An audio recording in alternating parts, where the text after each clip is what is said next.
Hello, welcome. നമ്മൾ മറ്റൊരു ഫീച്ചറിനെ കുറിച്ചാണ് പറയാൻ പോകുന്നത്. ബ്ലോഗ് എഞ്ചിൻ എന്ന് പറയുന്ന നമ്മുടെ ഒരു പുതിയൊരു സോഫ്റ്റ്വെയറിൻ്റെ മറ്റൊരു ഫീച്ചറിനെ കുറിച്ചാണ് പറയാൻ പോകുന്നത്. അപ്പോൾ നിങ്ങൾ നിങ്ങളുടെ ബ്ലോഗ് എഞ്ചിൻ എടുക്കുക, അതിൽ ജസ്റ്റ് നിങ്ങൾ ലോഗിൻ ചെയ്യുക. ലോഗിൻ ചെയ്ത് കഴിഞ്ഞാൽ നിങ്ങൾക്ക് ജസ്റ്റ് നിങ്ങളുടെ ഡാഷ്ബോർഡും കാര്യങ്ങളൊക്കെ കാണുന്നു. ഇന്ന് ഈ ബ്ലോഗ് എഞ്ചിനിൽ നമ്മൾ വളരെ യൂസ്ഫുൾ ആയിട്ടുള്ള മറ്റൊരു ഫീച്ചറിനെ കുറിച്ചാണ് പറയുന്നത്. അതായത് ഒരുപാട് ബ്ലോഗുകൾ നമുക്ക് ക്രിയേറ്റ് ചെയ്യാൻ സാധിക്കും വളരെ കുറഞ്ഞ എഫോർട്ടിൽ. ഒരു കൂട്ടായ പ്രവർത്തനത്തിലൂടെ ഒരുപാട് ബ്ലോഗ്സുകൾ നമുക്ക് ക്രിയേറ്റ് ചെയ്യാൻ സാധിക്കുന്ന ഒരു മെത്തഡോളജി, ഒരു ഫീച്ചറിനെ കുറിച്ചാണ് ഇതിൽ പറയുന്നത്. അതായത് ഒരു ടീം കൊണ്ട് എങ്ങനെ നമുക്ക് അതിൻ്റെ ബെനിഫിറ്റ് യൂസ് ചെയ്യാം. ഓഫ് കോഴ്സ് ഒരാൾ വിജയം നേടിയ ചരിത്രമില്ല, ഒരു ടീമായിട്ട് ഇരുന്നാൽ മാത്രമേ ഒരു വിജയം ഉണ്ടാകത്തുള്ളൂ. അതേപോലെ തന്നെ അതാണ് ആ ടീമിൻ്റെ പവർ. ഒരു ടീമിൻ്റെ സ്ട്രെങ്ത് എന്ന് വെച്ച് കഴിഞ്ഞാൽ അത് തന്നെയാണ്. സോ ഒരു ടീമിനെ യൂസ് ചെയ്ത് കഴിഞ്ഞാൽ നമുക്ക് ഒരുപാട് കണ്ടൻറ്റുകൾ വളരെ കുറഞ്ഞ സമയം കൊണ്ട് ഒരുപാട് കണ്ടൻറ്റുകൾ എഫോർട്ട്സ് കുറഞ്ഞ രീതിയിൽ ചെയ്യാൻ പറ്റും. ഫോർ എക്സാമ്പിൾ ഇതിൽ ടീം എന്ന് പറയുന്നൊരു ഫീച്ചറുണ്ട്. അവിടെ പോയി കഴിഞ്ഞാൽ നിങ്ങൾക്ക് പല ഓപ്ഷൻസ് കാണാം. നിങ്ങളുടെ സ്വന്തമായിട്ട് നിങ്ങൾക്കൊരു ടീമിനെ ക്രിയേറ്റ് ചെയ്യാൻ പറ്റും. അപ്പോൾ അത് ക്ലിക്ക് ചെയ്ത് കഴിഞ്ഞാൽ നിങ്ങൾക്ക് നിങ്ങളുടെ ടീം മെമ്പേഴ്സിനെയൊക്കെ ഇതേപോലെ ഇങ്ങനെ ആഡ് ചെയ്യാൻ സാധിക്കും. ഓക്കെ, സോ അവരുടെ പേര്, ഫോൺ നമ്പർ, ഇമെയിൽ കൊടുത്ത് ആഡ് ചെയ്ത് കഴിഞ്ഞാൽ അവർക്കൊരു മെയിൽ പോകും വിത്ത് യൂസർ നെയിം ആൻഡ് പാസ്വേഡ്. അത് ഉപയോഗിച്ചിട്ട് അവർക്ക് അതിൻ്റെ ലിങ്ക് ഉപയോഗിച്ച് അവർക്ക് കയറി അവർക്ക് ആക്സസ് ചെയ്യാൻ സാധിക്കും. സോ നിങ്ങൾക്ക് നിങ്ങളുടെ ടീമിനെ ക്രിയേറ്റ് ചെയ്യാൻ സാധിക്കും. ഇനി ബ്ലോഗ് ടാസ്ക് നിങ്ങൾക്ക് ആഡ് ചെയ്യാൻ സാധിക്കും. You can add blog task. So ഇതിൽ പോയതിന് ശേഷം സബ്ജക്റ്റ് എന്ത് കണ്ടൻറ്റാണ്. ഇപ്പോൾ ഫോർ എക്സാമ്പിൾ നിങ്ങളൊരു എക്സ്പോർട്ടറാണെന്ന് വിചാരിക്കും. ഫോർ എക്സാമ്പിൾ നിങ്ങളൊരു ഓർഗാനിക് വെജിറ്റബിൾസിൻ്റെ ഒരു എക്സ്പോർട്ടറാണെന്ന് വിചാരിക്കും. അപ്പോൾ അങ്ങനെയാണെങ്കിൽ നിങ്ങൾക്കിപ്പം എന്ത് ടൈപ്പിലുള്ള കണ്ടൻറ്റാണ് നിങ്ങൾ ക്രിയേറ്റ് ചെയ്യേണ്ടത് ഓൺലൈനിൽ. അതായത് ഓർഗാനിക് വെജിറ്റബിൾസിൻ്റെ ഇമ്പോർട്ടൻസ്, ബെനിഫിറ്റ്, ഹെൽത്ത് ബെനിഫിറ്റ്സ്, അങ്ങനെ ഒരുപാട് ബ്ലോഗ്സ് നിങ്ങൾ ക്രിയേറ്റ് ചെയ്യേണ്ട ആവശ്യം വരും as part of inbound marketing methodology.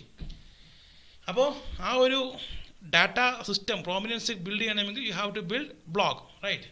അപ്പോൾ ആ ബ്ലോഗ് ബിൽഡ് ചെയ്യണമെങ്കിൽ ആ ബ്ലോഗ് റിലേറ്റഡ് ആയിട്ട് നിങ്ങളുടെ ബിസിനസ് റിലേറ്റഡ് ആയിട്ടുള്ള നല്ല കണ്ടൻറ്റും കാര്യങ്ങളും നിങ്ങൾ ജനറേറ്റ് ചെയ്ത് പബ്ലിക്കിന് കൊടുക്കണം. യൂസ്ഫുൾ ആയിട്ടുള്ള കണ്ടൻറ്റ് ആയിരിക്കണം. സോ ഇപ്പോൾ ഫോർ എക്സാമ്പിൾ നിങ്ങളിപ്പോൾ ചെയ്യേണ്ടതെന്ന് വെച്ചാൽ, ഫോർ എക്സാമ്പിൾ ലെമൺ, ഒരു ഓർഗാനിക് ലെമൺ നിങ്ങളുടെ ഒരു പ്രൊഡക്റ്റാണ്. സോ അതിനെക്കുറിച്ച് നിങ്ങളൊരു ബ്ലോഗ് ചെയ്യും. So importance of organic lemon എന്ന് പറഞ്ഞൊരു ബ്ലോഗ്. സോ നിങ്ങളിവിടെ ടൈപ്പ് ചെയ്യുക, importance of organic lemon subject type ചെയ്യുക. എന്തിനെക്കുറിച്ചാണ്? അപ്പോൾ നിങ്ങൾക്ക് ജസ്റ്റ് ഒരു ലഘു വിവരം നിങ്ങളുടെ ടീമിന് അറിയാൻ വേണ്ടിയിട്ട് എന്താണ് ഉദ്ദേശിക്കുന്നത് കാര്യം കൊടുക്കുക. നൗ ഇത് കണ്ടോ, സബ് ഹെഡിങ്. ഈ സബ് ഹെഡിങ് ആണ് ടാസ്ക് എന്ന് പറയുന്നത്. സോ നിങ്ങൾക്ക് എത്ര ടാസ്ക് വേണമെങ്കിലും ഇവിടെ ക്രിയേറ്റ് ചെയ്യാൻ പറ്റും. കണ്ടോ, ആഡ് മോർ കൊടുത്തു കഴിഞ്ഞാൽ നിങ്ങൾക്ക് എത്ര ടാസ്ക് വേണമെങ്കിലും ക്രിയേറ്റ് ചെയ്യാൻ പറ്റും. ഇപ്പോൾ ഇവിടെ ഫോർ എക്സാമ്പിൾ ഞാനിവിടെ ടൈപ്പ് ചെയ്യുകയാണ്. ഇപ്പോൾ ഇമ്പോർട്ടൻസ് ഓഫ് ഓർഗാനിക് ലെമൺ ഒരു ബ്ലോഗാണ് ഞാൻ ക്രിയേറ്റ് ചെയ്യേണ്ടത്. ഓർഗാനിക് ലെമൺ എന്ന് പറയുന്ന അതിൻ്റെ ഒരു ഇമ്പോർട്ടൻസിനെ കുറിച്ചൊരു ബ്ലോഗ് എനിക്ക് ക്രിയേറ്റ് ചെയ്യണം. ഈ ബ്ലോഗ് എന്താണെന്നൊക്കെ മറ്റുള്ള വീഡിയോസിലുണ്ട്, അത് കാണുക. സോ ഒരു ബ്ലോഗ് നമുക്ക് ക്രിയേറ്റ് ചെയ്യണം, ഇമ്പോർട്ടൻസ് ഓഫ് ഓർഗാനിക് ലെമൺ. അതിനകത്ത് ഞാൻ പറയുന്നത് എനിക്കൊരു ഇൻട്രൊഡക്ഷൻ വേണം. അതായത് എന്താണ് ഓർഗാനിക് ലെമൺ ഒരു പാരഗ്രാഫ് വേണം. പിന്നീട് ഇതിൻ്റെ ഇമ്പോർട്ടൻസിനെ കുറിച്ചൊരു വലിയൊരു പാരഗ്രാഫ് വേണം. പിന്നീട് ഇതിൻ്റെ ഒരു കൺക്ലൂഷൻ, സമ്മറി പോലെ ഈ 3 എനിക്ക് വേണ്ടതെന്നാണ് ഞാൻ തീരുമാനിച്ചിരിക്കുന്നത്. സോ അതുകൊണ്ട് ആ 3 ടാസ്ക്കായിട്ട് ക്രിയേറ്റ് ചെയ്തിട്ട് അത് ഞാൻ 3 ടീം മെമ്പേഴ്സിനായിട്ട് അസൈൻ ചെയ്ത് കൊടുക്കും. അവർ പോയിട്ട് അവരുടെ ലോഗിനിൽ കയറിയിട്ട് അവർക്ക് അസൈൻ ആയിട്ടുള്ളതിനകത്ത് പോയിട്ട് അവരത് ബ്ലോഗ് ബിൽഡ് ചെയ്ത് കണ്ടൻറ്റ് എഴുതിയതിന് ശേഷം സബ്മിറ്റ് ചെയ്ത് തരും.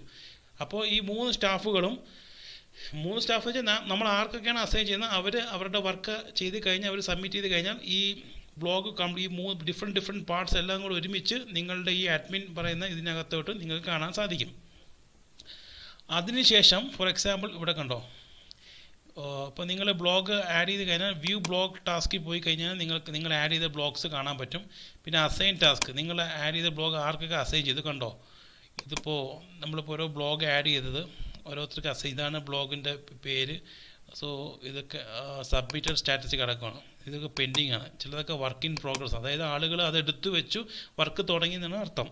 ഇതൊക്കെ സബ്മിറ്റഡ് മീൻസ് ആൾറെഡി അവർ ഡാറ്റ എല്ലാം എൻട്രി ചെയ്തു, തിരിച്ച് സബ്മിറ്റ് ചെയ്ത് കഴിഞ്ഞു. ഓക്കെ, സോ ഈ ഒരു കേസിൽ നമ്മളിത് ഫിൽറ്റർ എടുക്കുകയാണെങ്കിൽ ഈ ഒരു ബ്ലോഗിൻ്റെ കേസ് മാത്രം നമുക്ക് ഫിൽറ്റർ ചെയ്ത് നോക്കാം. എന്താ സ്റ്റാറ്റസ്, അത് ആർക്കൊക്കെ അസൈൻ ചെയ്ത് കൊടുത്തു എന്നുള്ള സ്റ്റാറ്റസ് നോക്കുക. സോ നോക്കുമ്പോഴത്തേക്കും നമുക്ക് കാണാം മൊത്തം 8 സബ് ടാസ്ക്കാണ് ക്രിയേറ്റ് ചെയ്തിരിക്കുന്നത്. അതായത് 8 ടാസ്ക് ക്രിയേറ്റ് ചെയ്തിട്ടുണ്ട്. സോ ആർക്കൊക്കെയാണ് ഈ 8 ടാസ്ക് അസൈൻ ചെയ്തിരിക്കുന്നത് കാണാൻ പറ്റും ഇവിടെ നമുക്ക്. എന്നാണ് അസൈൻ ചെയ്തിരിക്കുന്ന ഡേറ്റ്, അതായത് സ്റ്റാറ്റസ് എന്താണ്, ഇത് കണ്ടോ സബ്മിറ്റഡ്, ഇതൊക്കെ സബ്മിറ്റഡ് കേസാണ്.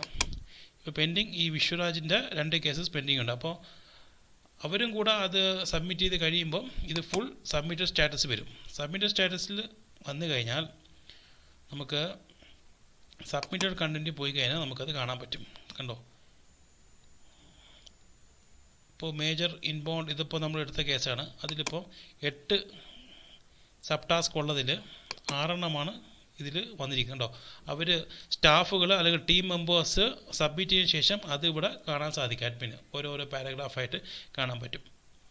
കണ്ടോ, അപ്പോൾ ഒരാൾ ഇരുന്നിട്ട് ഒരു ബ്ലോഗ് ഡെവലപ്പ് ചെയ്യുകയെന്ന് വെച്ച് കഴിഞ്ഞാൽ നല്ലൊരു ബ്ലോഗ് ഡെവലപ്പ് ചെയ്യാനാണെങ്കിൽ ഒരുപാട് സമയമെടുക്കും.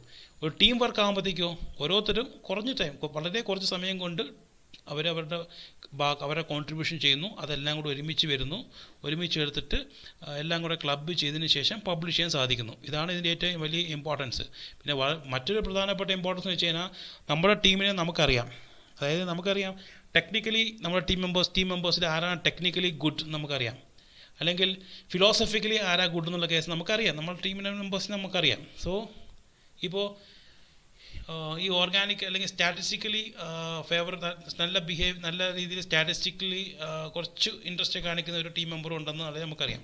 അപ്പോൾ ഈ ഓർഗാനിക് ലെമണിൻ്റെ കേസിൽ എനിക്ക് വേണമെങ്കിൽ ഇനിയും സെക്ഷൻസ് ആഡ് ചെയ്യാം. അതായത് organic lemon market in India എന്ന് പറഞ്ഞിട്ട്, അല്ല organic lemon market in world wide എന്ന് പറഞ്ഞിട്ട് ഒരു പാരഗ്രാഫ്, ഒരു സബ് ടാസ്ക്, ഒരു ടാസ്കും കൂടെ എനിക്ക് ആഡ് ചെയ്തിട്ട് ആരാണോ സ്റ്റാറ്റിസ്റ്റിക്സിൽ കൂടുതൽ താല്പര്യമുള്ള ആൾക്കാർ ആ ടീം മെമ്പറിനോട് എനിക്കിത് അസൈൻ ചെയ്ത് കൊടുത്തു കഴിഞ്ഞാൽ അവർ ആ കണ്ടൻറ്റ് പെർഫെക്റ്റായിട്ട് നമുക്ക് അയച്ചു തരും. അതേപോലെ philosophical thought, how organic vegetables എങ്ങനെ കൾച്ചറിനെ സ്വാധീനിക്കുന്നു എന്ന രീതിയിലുള്ള ഒരു പാരഗ്രാഫ്, അത് ഫിലോസഫിക്കലായിട്ട് കുറച്ച് ഉള്ള ആൾക്കാരോട് നമുക്ക് അസൈൻ ചെയ്ത് കൊടുക്കാൻ സാധിക്കും. സോ ഇതാണ് ഈ ഫീച്ചറിൻ്റെ ഏറ്റവും വലിയ ഇമ്പോർട്ടൻറ്റ് പവർ എന്ന് പറയുന്നത്. ആ ഒരു വലിയ ബ്ലോഗ് ക്രിയേഷൻ, അത് നല്ല ക്വാളിറ്റി ഉള്ള നല്ല കണ്ടൻ്റ് ഉള്ള ബ്ലോഗ് നമുക്ക് വളരെ കുറഞ്ഞ സമയം കൊണ്ട് എഫോർട്ട് വളരെ കുറഞ്ഞ രീതിയിൽ നമുക്ക് ചെയ്ത് ഡെവലപ്പ് ചെയ്തെടുക്കാൻ പറ്റും. എന്തുകൊണ്ട് വളരെ കുറഞ്ഞ സമയം? ടീം മാനേജ്മെൻറ്റ് പല ആൾക്കാർക്കായിട്ട് വിധിച്ചു കൊടുക്കുന്നു, ടൈം കുറയുന്നു. ക്വാളിറ്റി എന്താണ്? നമുക്കറിയാം ആരാണ് ഏത് മേഖലയിലാണ് കൂടുതൽ പ്രകടിപ്പിക്കുന്ന, കൂടുതൽ എക്സ്പീരിയൻസ്, കൂടുതൽ എക്സ്പോഷർ ഉള്ള ആർക്കാണോ അവരുടെ കാര്യം നമുക്കറിയാം. നമ്മുടെ ടീം മെമ്പേഴ്സ് നമുക്കറിയാം. അവർ കറക്റ്റായിട്ട് നമുക്ക് അവർക്ക് അസൈൻ ചെയ്ത് കൊടുക്കുമ്പോൾ ആ രീതിയിലുള്ള ക്വാളിറ്റി കണ്ടന്റ് നമുക്ക് തിരിച്ചു വിടുന്നു. സോ ഇവിടെ ഈ കേസിൽ അവർ സബ്മിറ്റ് ചെയ്ത് കഴിഞ്ഞാൽ നിങ്ങൾക്ക് വായിച്ചു നോക്കാം. അഡ്മിൻ ആരാണോ ഇൻചാർജ് അവർക്ക് വായിച്ച് നോക്കിയിട്ട് അവർക്ക് താല്പര്യമില്ല, അവർക്ക് എന്തെങ്കിലും മോഡിഫിക്കേഷൻ വരുത്താനാണെങ്കിൽ അവർ ഇതിൽ മോഡിഫൈ ചെയ്യാം. അല്ലെങ്കിൽ അവർക്ക് ഇവിടെ റിജക്റ്റ് കൊടുക്കാൻ പറ്റും. റിജക്റ്റ് കൊടുത്തതിന് പിന്നെയും ഇത് ചെയ്ത ആളാരാണോ അവർക്ക് പോവുകയും അവർ ഒന്നും കൂടെ അതിൽ റീവർക്ക് ചെയ്ത് പിന്നെയും സബ്മിറ്റ് ചെയ്യേണ്ട ആവശ്യം വരും. ഇതെല്ലാം ഓക്കെ ആണെങ്കിൽ ഇനിയിപ്പോൾ 2 ബ്ലോഗും കൂടെ ഇതിൽ സബ്മിറ്റ് ചെയ്യാനുണ്ട്. അതും കൂടെ വന്നു കഴിഞ്ഞാൽ ഇവിടെ സബ്മിറ്റ് ബട്ടൺ വരും. സബ്മിറ്റ് ബട്ടൺ വന്നു കഴിഞ്ഞാൽ ഇത് നേരെ ആഡഡ് ബ്ലോഗ്സിന് സെക്ഷനിലോട്ട് പോകും. നമുക്കിവിടെ നമ്മുടെ ആഡഡ് ബ്ലോഗ്സ് എന്നൊരു സെഷൻ ഉണ്ട്. സി ഹിയർ ആഡഡ് ബ്ലോഗ് സെക്ഷന് വരും. ആഡഡ് ബ്ലോഗിൽ വന്നു കഴിഞ്ഞാൽ പിന്നെ ആസ് യൂഷ്വൽ നിങ്ങൾ ബ്ലോഗ് എങ്ങനെ പബ്ലിഷ് ചെയ്യുന്നു അതേപോലെ നിങ്ങൾക്ക് അവിടെ വെച്ച് പബ്ലിഷ് ചെയ്ത് റിലീസ് ചെയ്യാൻ പറ്റും നിങ്ങൾക്ക്. അപ്പോൾ ഇതാണ് ഇതിൻ്റെ ഒരു പവർ എന്ന് പറയുന്നത്, ഈ ഒരു ടീം വർക്കിൻ്റെ പവർ. ഇത് വളരെ യൂസ്ഫുൾ ആയിട്ടുള്ള ഫീച്ചർ. ഇത് നല്ല എഫക്റ്റീവായിട്ട് നിങ്ങൾക്ക് യൂട്ടിലൈസ് ചെയ്യാൻ സാധിക്കുകയാണെങ്കിൽ ഡെഫിനറ്റ്ലി നിങ്ങൾക്ക് വളരെ വലിയ രീതിയിലുള്ള ഒരു കണ്ടൻറ് മാർക്കറ്റിംഗ് സ്ട്രാറ്റജിയാണ് നിങ്ങൾക്ക് ബിൽഡ് ചെയ്യാൻ വിത്ത് ടൈം വെച്ചിട്ട് നിങ്ങൾക്ക് കണ്ടൻറ് മാർക്കറ്റിംഗ് സ്ട്രാറ്റജി ബിൽഡ് ചെയ്ത് കഴിഞ്ഞാൽ ഡെഫിനറ്റ്ലി നോ ഡൗട്ട് നിങ്ങൾ കണ്ടൻറ് ക്വാളിറ്റി നല്ല ഇമ്പ്രൂവ്ഡ് ക്വാളിറ്റി ആയിരിക്കും എന്നുള്ള കാര്യം എങ്ങനെയാണെന്നുള്ള കാര്യം ഞാൻ പറഞ്ഞു. ആ ക്വാളിറ്റി വെച്ചിട്ട് ഡെഫിനറ്റ്ലി നിങ്ങൾക്ക് ഒരു ഓൺലൈൻ പ്രോമിനൻസ് ബിൽഡ് ചെയ്യാൻ സാധിക്കും. ഓൺലൈൻ പ്രോമിനൻസ് ബിൽഡ് ചെയ്യാൻ സാധിച്ചു കഴിഞ്ഞാൽ definitely Google will accept U. Google നിങ്ങളെ അക്സെപ്റ്റ് ചെയ്യും, നിങ്ങളുടെ business. Yes these guys are giving quality content എന്ന് പറഞ്ഞാൽ അവർ അക്സെപ്റ്റ് ചെയ്യും. ഗൂഗിളിൻ്റെ അൽഗോരിതം അക്സെപ്റ്റ് ചെയ്ത് കഴിഞ്ഞാൽ that means you will be visible in many areas. നിങ്ങളുടെ ബിസിനസ് പല ഏരിയയിലും ഇത് വിസിബിൾ ആയിരിക്കും. വിസിബിൾ ആയി കഴിഞ്ഞാൽ അറിയാമല്ലോ, the more traffic you will get the more business. എത്ര വിസിബിലിറ്റി വരുമ്പോഴത്തേക്കും കൂടുതൽ ട്രാഫിക് വരും. കൂടുതൽ ട്രാഫിക് വരുമ്പോഴത്തേക്കും കൂടുതൽ ബിസിനസ് വരും. ഒരു കട തുറന്നിട്ടാൽ ഒരു കട തുറന്ന് വിൽക്കുന്നു, അതിൽ ആളുകൾ വന്നാൽ മാത്രമാണ് ആ കടയിൽ ബിസിനസ് നടക്കത്തുള്ളൂ. കട തുറന്ന് വെക്കുകയും എന്നാൽ ആളുകൾ വരാതിരുന്നേ ചെയ്ത് കഴിഞ്ഞാലോ ബിസിനസ് നടക്കത്തില്ല. സോ എത്ര ട്രാഫിക് കൂടുന്നോ അത്രയനുസരിച്ച് ബിസിനസ് നിങ്ങൾ കൂടും ഓട്ടോമാറ്റിക്കലി, പ്രൊപ്പോർഷനേറ്റ്ലി. സോ ദാറ്റ്സ് ആൾ. അപ്പോൾ ഈ ഒരു ടീം വർക്ക് ഫീച്ചർ വളരെ യൂസ്ഫുൾ ആണ്. മുന്നോട്ട് കുതിക്കാൻ താല്പര്യമുള്ള എല്ലാ കമ്പനീസും ഇത് നല്ല രീതിയിൽ യൂട്ടിലൈസ് ചെയ്യാൻ പറ്റും അവർക്ക്. Okay, thank you.